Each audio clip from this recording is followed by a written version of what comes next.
ദുൽഹിജ്ജ 9 അറഫാ ദിനമാണ്.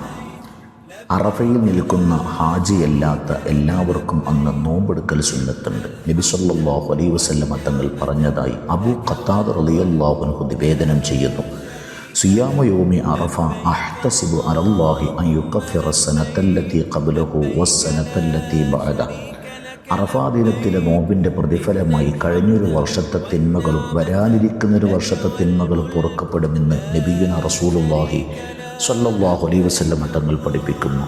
പവിത്രമായ ദിനമാണ് അറഫാ ദിനം. കണക്കാക്കേണ്ടത് നമ്മുടെ നാട്ടിലെ സൂര്യാസ്തമയങ്ങൾ നോക്കിയാണ്, സമയക്രമം നോക്കിയാണ്. ഒരിക്കലും മക്കയിലെ അറഫാ ദിനത്തിൻ്റെ അന്നല്ല നാം നോമ്പെടുക്കേണ്ടത്.